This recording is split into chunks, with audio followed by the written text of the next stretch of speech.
Previous class 11th we were doing partnership. हमने start किया था forms of business organisation, that is your chapter number 2 of business study.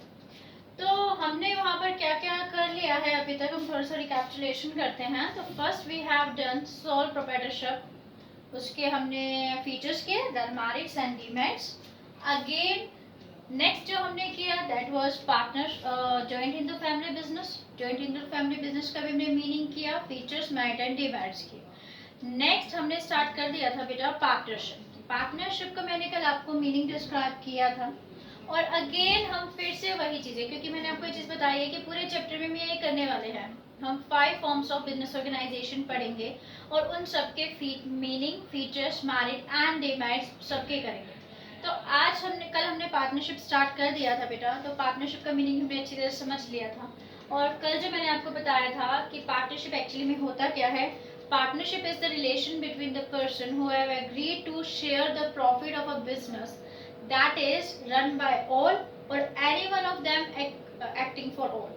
तो कल हमने इस मीनिंग को समझा. और ये जो डेफिनेशन थी दैट इज गिवन बाय जो हमने डेफिनेशन ली है that is according to partnership act 1932. Right, आज हम समझेंगे इसके फीचर्स. तो first feature of partnership is formation. तो कैसे फॉर्म किया जाता है पार्टनरशिप को. तो पार्टनरशिप बिजनेस को बनाना भी बहुत ही इजी है. There is no requirement of registration.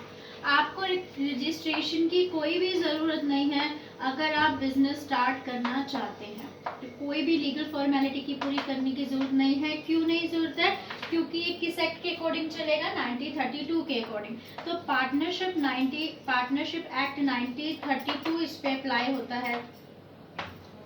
That is why इसमें आपको कोई भी लीगल फॉर्मेलिटी पूरी करने की जरूरत नहीं है, कोई रजिस्ट्रेशन करवाने की ज़रूरत नहीं है. लेकिन हम बाद में पढ़ेंगे कि अगर रजिस्ट्रेशन करवा लिया जाए पार्टनरशिप फर्म का तो उसको क्या फ़ायदे होते हैं. तो वो चीज़ हम बाद में पढ़ेंगे. बट अभी हम सिंपली ये बोलते हैं कि पार्टनरशिप बिजनेस को बनाना बहुत ही इजी है. जैसे सोल प्रोप्राइटरशिप बिजनेस को था, यहाँ पर एटलीस्ट 2 पर्सन, कम से कम 2 पर्सन होने चाहिए. 2 पर्सन होने चाहिए और वो कोई बिजनेस करने के लिए ही इकट्ठे होने चाहिए. जो बिजनेस करने के लिए पार्टनरशिप करते हैं तो ऐसे में वो बिजनेस अपना स्टार्ट कर सकते हैं partnership business. So it is very easy to form. Then second, liability. मैंने आपको बिल्कुल स्टार्टिंग में बताया था कि लायबिलिटी एक ऐसा पॉइंट है जो आपको हर फॉर्म ऑफ बिजनेस ऑर्गेनाइजेशन में मिलेगा. और मैंने आपको ये भी बताया था कि लायबिलिटी 2 टाइप्स की होती है, limited liability and unlimited liability. Limited liability वो लायबिलिटी होती है जिसमें जो ओनर ऑफ द बिजनेस है उसकी लायबिलिटी सिर्फ उतने तक ही लिमिटेड है जितना पैसा उसने बिजनेस में लगा रखा है. मतलब उसके प्राइवेट प्रॉपर्टी को उसके बिजनेस की लायबिलिटी को पे ऑफ करने में यूज नहीं कर सकते हैं. फॉर एग्जाम्पल, बिजनेस में लॉस हो जाता है. एट दैट टाइम बिजनेस की एसेट को बेच कर भी उसके लॉस को कवर नहीं कर पा रहे हैं. तो क्या बिजनेसमैन की प्राइवेट प्रॉपर्टी को यूज कर पाएंगे उस बिजनेस के लॉस को कवर अप करने के लिए? तो वो नहीं कर पाएंगे अगर बिजनेस की लिमिटेड लायबिलिटी है. और अगर अनलिमिटेड लायबिलिटी होती तो अगर अनलिमिटेड लायबिलिटी तो इसका मतलब ये होता है कि बिजनेसमैन की प्राइवेट प्रॉपर्टी को भी बेचकर बिजनेस की लायबिलिटी को चुकाया जाएगा या फिर उसको पे ऑफ किया जाएगा. तो ऐसे में अनलिमिटेड लायबिलिटी में बिजनेसमैन की प्राइवेट प्रॉपर्टी को भी यूज किया जा सकता है. तो यहाँ पर हम देखते हैं कि पार्टनर्स की कैसी लायबिलिटी है. तो पार्टनर्स की जो लायबिलिटी है that is unlimited. Unlimited liability है. इसका मतलब कि अगर बिजनेस में लॉस हो जाता है, कोई लोन पे करना है एंड बिजनेस की एसेट इनफ नहीं है to pay off that loan और to pay off that liability, eight that time businessman की प्राइवेट प्रॉपर्टी, मतलब पार्टनर्स की प्राइवेट प्रॉपर्टी मीन्स उसका घर, उसकी कार, उसको कुछ भी जो भी उसका प्राइवेट है तो उसको भी यूज कर सकते हैं, उसको भी सेल कर सकते हैं उस बिजनेस के लॉस को कवर अप करने के लिए. Right. Then third, risk bearing. Risk bearing partnership में हमने सोल प्रोप्राइटरशिप में किया था कि उसकी एक डीमेरिट थी कि पूरा का पूरा रिस्क बिजनेस का एक ही पर्सन को क्या करना पड़ता था, बेयर करना पड़ता था. लेकिन यहाँ पार्टनरशिप में क्या होगा बेटा, क्योंकि यहाँ पर पार्टनरशिप में मोर देन टू और मोर देन 2 पर्सन है तो ये सब मिलके क्या करते हैं, बिजनेस के रिस्क को बेयर कर लेते हैं. और जहाँ पर सब मिलके बिजनेस के रिस्क को बेयर करेंगे तो वी नो दैट कि आप कोई रिस्क वाला प्रोजेक्ट भी ले सकते हैं। मतलब बिजनेस जो है वो कोई रिस्क वाला, बहुत ज़्यादा रिस्क है जिस प्रोजेक्ट में, उसमें भी वो लोग इन्वॉल्व हो सकते हैं, क्योंकि उनको पता है कि अगर मान लो वो रिस्क के जो प्रोजेक्ट में लॉस हो गया तो वो थोड़ा थोड़ा करके बांट लेंगे, क्योंकि रिस्क तो सब में बढ़ जाना है, राइट। तो पार्टनरशिप में क्या होता है, रिस्क सभी पार्टनर्स मिलकर उसको टॉलरेट करते हैं। Then next is decision making. जैसे रिस्क में था वैसे डिसीजन मेकिंग में भी है। तो बिजनेस में क्या होता है, कोई इस पार्टनरशिप बिजनेस में क्या है कि जो डिसीजन लिया जाता है या तो सबके कंसेंट से लिया जाता है। Suppose there are 4 partners in a firm, that is A B C D. At that time a decision has to be taken, decision लिया जाना है तो सबकी कंसेंट ली जाती है for taking decision, right. A B C D सबकी consent ली जाएगी और डिसीजन लिया जाएगा। या फिर कोई एक पर्सन भी सबकी तरफ से डिसीजन ले सकता है। Next is mutual agency relationship, very important mutual agency relationship. कैसे क्वेश्चन आता है, 1 मार्क का क्वेश्चन आएगा आपका कि डिफाइन म्यूचुअल एजेंसी रिलेशनशिप। बहुत ही सिंपल में हो गया। और अगर इसका थोड़ा सा टफ करना है तो आपको क्या बोलेंगे कि एवरी पर्सन, एवरी पार्टनर, पहले तो इसका मीनिंग समझते हैं। What is mutual agency relationship? Mutual agency relationship ये कहती है कि हर एक पार्टनर दूसरे पार्टनर का एजेंट होता है। हमने प्रिंसिपल और एजेंट रिलेशनशिप तो पढ़ ही रखा है। उसमें क्या होता है, जो सपोज मैं हूँ, मैं अगर अपने एजेंट को बोलती हूँ कि do the work as you want, आप किसी भी तरह से काम कीजिए और आपके काम के लिए मैं रिस्पॉन्सिबल हूँ, राइट। तो मैंने अपने एजेंट को बोला कि आप अपने घर से बिजनेस चलाइए, मैं आपके काम के लिए रिस्पॉन्सिबल हूँ। ऐसे ही यहाँ पर भी म्यूचुअल एजेंसी रिलेशनशिप पाया जाता है। मीन्स कि अगर कोई भी पार्टनर कोई भी वर्क करता है, एट दैट टाइम बाकी के पार्टनर भी उसके काम के लिए रिस्पॉन्सिबल है। ए ने कोई डिसीजन लिया जिस डिसीजन की वजह से लॉस हो गया, तो ऐसे टाइम में बी सी डी भी उस काम के लिए रिस्पॉन्सिबल माने जाएंगे, हालांकि उन्होंने वो डिसीजन नहीं लिया। बट क्यों माने जाएंगे? क्योंकि there is a mutual agency relationship. इसकी एक फीचर है कि जो भी हर एक पार्टनर है एक दूसरे का एजेंट है और एक दूसरे के काम के लिए क्या रिस्पॉन्सिबल भी होता है, चाहे वो फायदे का काम हो चाहे वो नुकसान का काम हो। तो आपका क्वेश्चन कैसे आता है केस स्टडी में, suppose there is a partner named Ram और श्याम, जो भी है उसका नाम है, उसने कुछ ऐसा काम किया जिसकी वजह से लॉस हो गया, तो क्या बी सी डी उस लॉस को बेयर करेंगे? तो विल से यस, वो लॉस को बेयर करेंगे। क्यों? रीजन क्या है? क्योंकि there is a mutual agency relationship between the partners. Partners में म्यूचुअल एजेंसी रिलेशनशिप है, जिसकी वजह से हर एक पार्टनर दूसरे पार्टनर का एजेंट है और हर एक पार्टनर दूसरे पार्टनर के द्वारा किए गए कामों के लिए रिस्पॉन्सिबल है, right. It's very important feature of the partnership. Come to merit and demerit. Merit में बेटा आपको पता है फीचर्स में से ही हम मैरिट और डीमैरिट निकालते हैं, और मैंने एक तो आपको बता ही रखा है, that is liability. Liability feature में भी आएगी या फिर मैरिट में आएगी या डीमैरिट में। फीचर में तो आनी ही है, बट ये अगर अनलिमिटेड होगी लायबिलिटी तो ये डीमैरिट में चली जाएगी, और अगर लिमिटेड लायबिलिटी होगी तो ये मैरिट में चली जाएगी, राइट। चलिए अब फीचर्स में से ही इसके मैरिट और डीमैरिट ढूंढते हैं। तो first merit, easy of formation. Easy of formation कैसे? अभी हमने किया कि there is no requirement of any legal formality, कोई रजिस्ट्रेशन कराने की जरूरत नहीं है, 2 और मोर देन 2 पार्टनर्स होने चाहिए और आप अपने पार्टनरशिप बिजनेस को स्टार्ट कर सकते हैं। So there is no need of any legal formality. Everything has to be done under the act, that is Partnership Act 1932. आपको पार्टनरशिप एक्ट 1932 लर्न रखना है, याद रखना है, क्योंकि 12th में भी आप पूरा पार्टनरशिप ही पढ़ने वाले हैं अपने अकाउंट्स में।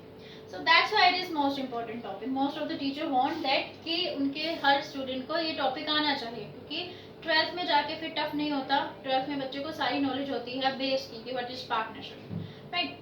चलिए आगे करते हैं। Next is balance decision making. Sole proprietorship का हमने सबसे बड़ा डिमेरिट ये किया था कि वो अकेला पर्सन होता है जो कि बिजनेस को हैंडल कर रहा है। तो अकेला पर्सन हर एक काम में एक्सपर्ट नहीं होता है।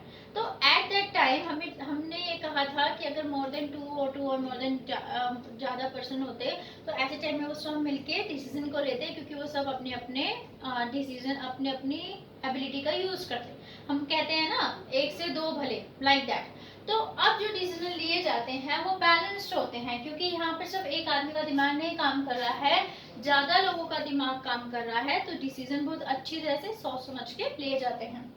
थर्ड इज मोर फंड्स, पैसा बहुत ज़्यादा। हो जाता है। कैसे?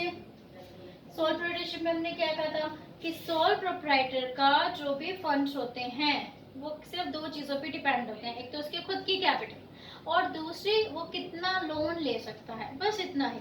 लेकिन यहाँ पर दो लोग तो हैं ही, दो से ज़्यादा भी पार्टनर हो सकते हैं, 20-30। ये जो पार्टनर्स हैं ये सब अपनी फंड्स भी लेके आते हैं, साथ में इनकी लोन लेने की कैपेबिलिटी भी उसमें प्लस होती है। तो मतलब इनके पास अगर हम कंपेयर करें सोल प्रोप्राइटरशिप से तो ज़्यादा फंड्स होते हैं और नेचुरली आपके पास ज़्यादा फंड्स है तो आप अपने बिजनेस को उतना ही ज़्यादा क्या कर पाएंगे, एक्सपेंड कर पाएंगे। Then next is sharing the risk. अभी हमने यहाँ पर किया रिस्क पेयरिंग में, तो यहाँ पर एक ही पर्सन नहीं रिस्क को बेयर कर रहा है, मोर देन टू और मोर देन 2% है जो रिस्क को बेयर कर लेते हैं, तो सबके हिस्से में थोड़ा थोड़ा रिस्क आता है। तो it is very easy to take any project that is full of risk. कोई भी प्रोजेक्ट को वो ले सकते हैं जो कि फुल ऑफ रिस्क, उनको पता है वो थोड़ा थोड़ा सब में बढ़ जाएगा, अगर लॉस भी हुआ तो कोई प्रॉब्लम नहीं। Next is secrecy. तो सीक्रेसी मेंटेन रहती है, क्यों रहती है बेटा? क्योंकि हम इसके कंपेयर करने वाले हैं एक फॉर्म ऑफ ऑर्गेनाइजेशन है कंपनी, जो हम नेक्स्ट टू नेक्स्ट पढ़ेंगे कोऑपरेटिव ऑर्गेनाइजेशन के बाद। देखो कंपनी में क्या होता है बेटा कि कंपनी को अपने जितने भी अकाउंट्स होते हैं वो सब पब्लिश करवाने पड़ते हैं, न्यूज़पेपर मैगजीन जहाँ पर भी उसको करवाने हैं। मतलब उसको अपनी हर चीज़ की इंफॉर्मेशन पब्लिक को, गवर्नमेंट को देनी पड़ती है। लेकिन पार्टनरशिप बिजनेस में ऐसा कुछ ज़रूरी नहीं है। अगर पार्टनरशिप बिजनेस नहीं चाहता अपनी इंफॉर्मेशन किसी को देना तो देयर इज़ नो रिक्वायरमेंट, वो अपनी सीक्रेट रख सकता है। उसको ज़रूरत नहीं है सबको बताने की कि हमारे अकाउंट्स ये हैं, हमारा प्रॉफिट ये हुआ या हमें ये लॉस हुआ, नो नीड एट ऑल। तो उनको कोई भी जरूरत नहीं है। तो वहाँ पर क्या रहता है, सीक्रेसी मेंटेन रहती है partnership business, right. Come to demerits, क्या क्या नुकसान है? अभी मैंने आपको बताया लायबिलिटी फीचर में आएगा और फिर अकॉर्डिंगली अगर लिमिटेड लायबिलिटी होगा तो मेरिट में लिख देंगे, अनलिमिटेड लायबिलिटी होगा तो डीमेरिट में लिख देंगे। तो यहाँ पर लायबिलिटी अनलिमिटेड थी तो इसलिए ये क्या हो गया, बिजनेस का डीमेरिट हो गया। इसका मतलब अगर बिजनेस की लायबिलिटी या बिजनेस के जो लोन्स हैं वो ज़्यादा हो जाते हैं बिजनेस के एसेट के कंपेयर में, मतलब उनको बेच के भी पूरा नहीं किया जा रहा है उस लोन को, तो एट दैट टाइम पार्टनर्स की हम प्राइवेट प्रॉपर्टी को भी यूज कर सकते हैं to pay off that loan और to pay off that liability of the business. Then limited resources, अभी हमने पढ़ा मोर फंड्स, अभी हम पढ़ रहे हैं लिमिटेड रिसोर्सेज। हाउ? क्योंकि बेटा पार्टनरशिप में भी एक लिमिट होती है। ऐसा नहीं है कि आप थाउजेंड्स ऑफ पार्टनर्स रख लेंगे, तो पार्टनरशिप में भी लिमिट होती है। तो उतने ही लाइक 50%, तो आप क्या कर सकते हैं, सिर्फ उतने ही पार्टनर्स बन सकते हैं, उससे ज़्यादा पार्टनर्स एक बिजनेस में नहीं हो सकते। तो ये टाइम टू टाइम क्या किया जाता है, डिफाइन किया जाता है बाय द एक्ट कि आप कितने होने चाहिए। वैसे तो इस बार था कंपनीज एक्ट 2013 में डिफाइंड है कि आई थिंक अगर चेंज ना हुआ तो 50 पार्टनर्स होने चाहिए, बट एक बार हम इसको देख लेंगे हम नेक्स्ट में क्या आया है इस बार। तो 50 पार्टनर से ज़्यादा पार्टनर नहीं हो सकते हैं एक बिजनेस फर्म में अगर रूल चेंज ना हुआ हो, तो that's why. But for that I have to consider, मेरे को एक बार देखना पड़ेगा, राइट। तो मतलब ये है कहने का कि हर एक पार्टनरशिप फर्म में पार्टनर्स की जो क्वांटिटी नंबर्स हैं वो भी क्या होते हैं, लिमिटेड होते हैं। ऐसा नहीं थाउजेंड्स ऑफ पार्टनर्स बना सकते हैं। तो अगर सपोज 50 तक लिमिटेड है तो 50 से ज़्यादा पार्टनर बना नहीं सकते आप, तो आपके कहीं ना कहीं रिसोर्सेज भी लिमिटेड हो जाते हैं, सिर्फ उन पर्सन तक के लिमिटेड हो जाते हैं। अब मैं इसकी कंपेयर करती हूँ कंपनी से, जब हम पढ़ने वाले हैं तो कंपनी में लाखों करोड़ों लोग होते हैं जिनसे पैसे लिए जाते हैं, जिनसे फंड जुटाए जाते हैं। तो कंपनी के पास अ लॉट ऑफ फंड्स होते हैं, ठीक है।